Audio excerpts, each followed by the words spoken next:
Will this really mean much to Muammar al-Gaddafi's power and stranglehold on at least the capital now? Well, it is a step in the right direction for the Libyan people. We hope that will help our struggle to throw our Gaddafi out of the power, inshallah. There is a referral to the International Criminal Court, but of course Libya isn't a signatory to that Rome Convention. What will that mean ultimately? As I told you, it is a step in the right direction. But Gaddafi, if they want, they can bring him down to the court if they want, even if Libya is not signing to this convention. Do you think it will discourage people, those who are still backing Gaddafi? Will it discourage them, or perhaps make them think about turning on him? I don't think so. No, I don't think that will do that. People, they still defecting. For these people, it's what's happening in the ground is making them either to stay with them or not. And I think they seen the Gaddafi is going back every day, and as he's losing ground every day, and the more ground he loses, the more people are defecting from him. Let's talk a little bit more about the situation on the ground. I'm going to ask you to hang on for a moment, Awad, because I believe we have on the line actually a resident, Aisha, from Tripoli. We've been hearing reports of funerals, perhaps even attempts to demonstrate in Tajura. What is the situation now in the Libyan capital? Actually, I'm not living near from Tajura. Tajura, it's far away from my place. But we were contacting with some friends, and there's some friends of my friends. They were killed in there, and there are some neighbors also. So most of the people in here, they were sad and depressed, actually. Now, here in Tripoli, near from my area, near from AlJazeera, which is the place of Gaddafi and his family now, it's quiet in here.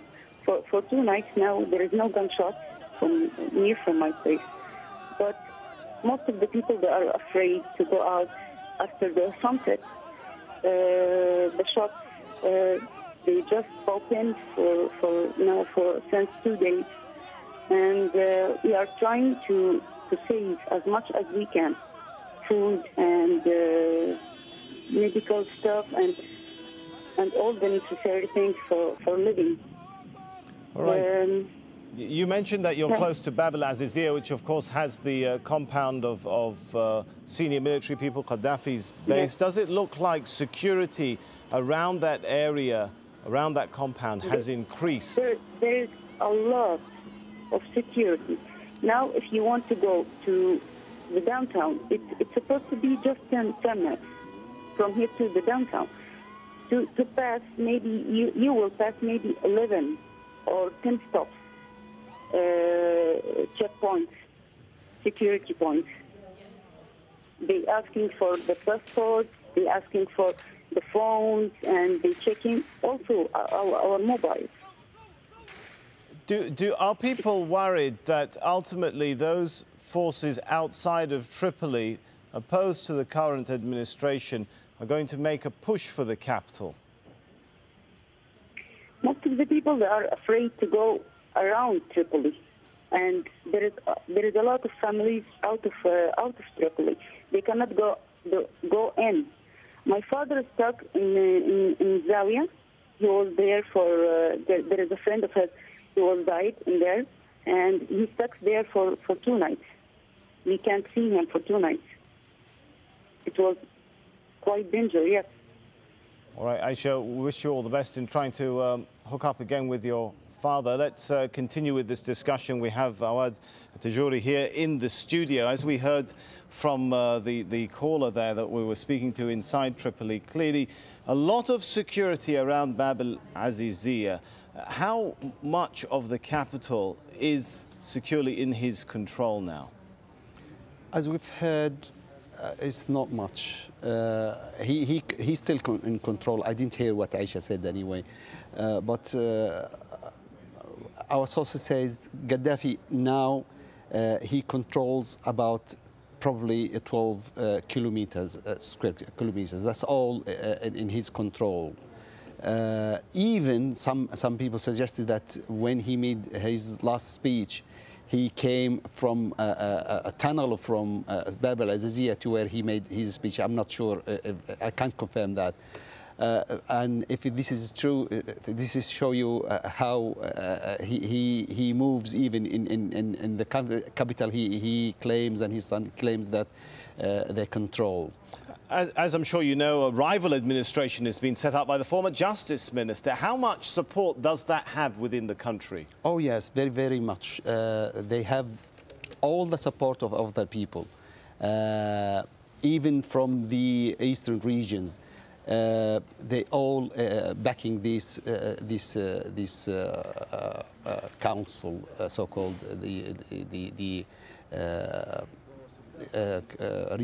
what they call it, conventional council. All right, well, it's always good to get your thoughts. Thanks so much for coming in and talking to us.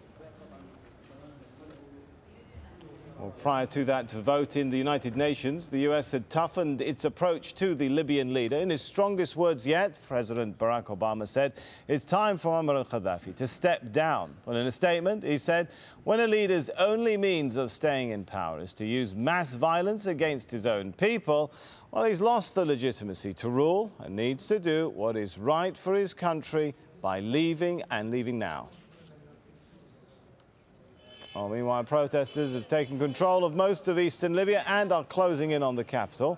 Witnesses there say Gaddafi loyalists have been carrying out his orders to kill opponents.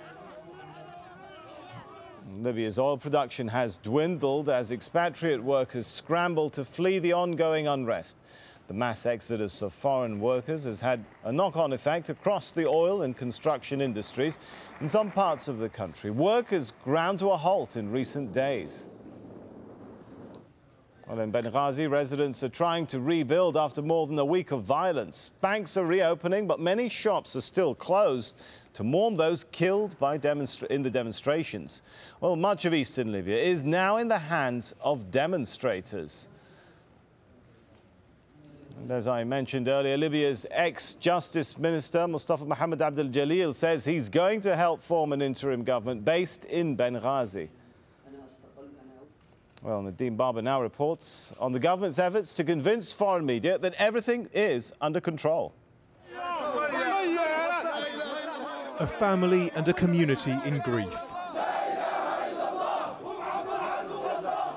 Gaddafi is the enemy of God, they chant in this suburb of the Libyan capital. 8 men and 1 woman were reportedly shot dead by security forces during an anti-government protest on Friday. We have Chevrolet car, and they were killed, all of them. A whole family, they were killed. Protesters had tried to march from the AlJazeera neighborhood to central Tripoli. The response was uncompromising. These pictures were filmed elsewhere in the capital. It's hard to say how many have been killed in Tripoli, but each death seems to be hardening the demonstrators' resolve. Some districts are now in the hands of Gaddafi's opponents. While a few kilometers away, the colonel's supporters try to convince the outside world that nothing's changed. Very, very good. No problem, Libya. No problem, Libya. Understand? Okay. Bin Laden. This man says that the unrest was fomented by Osama bin Laden, a claim first voiced by Muammar al-Gaddafi and now repeated by his son in front of a group of invited journalists. Nobody wants to fight, but we have to solve this issue. And hopefully we will solve it peacefully. And I'm sure we'll do it by tomorrow. But then he's asked whether his father will end up being pushed out like Egypt's President Mubarak, and his confidence seems to vanish, at least for a moment. No. Nadeem Barber, Al Jazeera. All right, we can go back to people inside Libya. We have now on the line joining us from Benghazi, Dr. Hannah Al-Gallal. Thanks so much for being with us. As you probably are aware, the UN Security Council has just adopted a resolution. Are you hopeful that this will have a positive impact on the situation within Libya? Good morning first, and I'm sorry about my voice because it has been a hectic 10 days. I can imagine.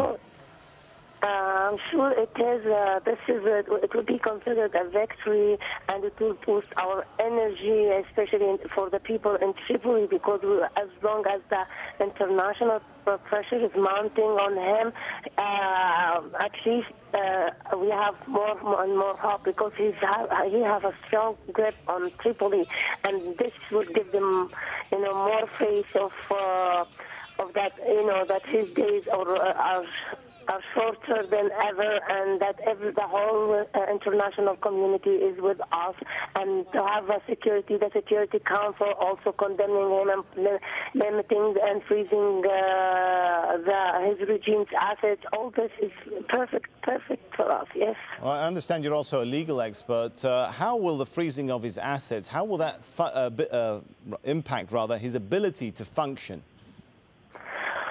Well, I'm sure he has many assets even in Africa, and he has. But I mean, at least he feels. I'm not sure he will not commit a massacre anyway, because we don't now. We believe he's crazy.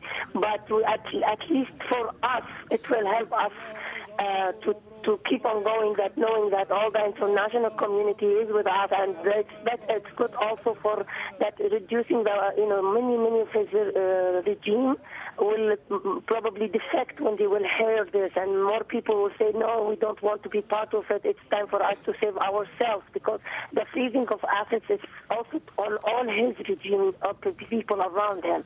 So probably this would help more and more people would defect, and putting him more and more in a corner. Will some people be disappointed that it didn't go further, didn't go into areas like imposing a no-fly zone, coming out specific measures to tackle mercenaries and so on? Yes, especially the non-fly zone, yes, I think so. One person was hoping that we would get that, because we would not be able to move and help Tripoli from different western city next to Tripoli because of the fear that he would lose his pains. But whatever we get now, we will just look at it positively, and we will consider it as a victory and success. And hopefully things will escalate on our benefit soon, to reduce the massacres and the amount of crimes that's committed on Tripoli, our capital.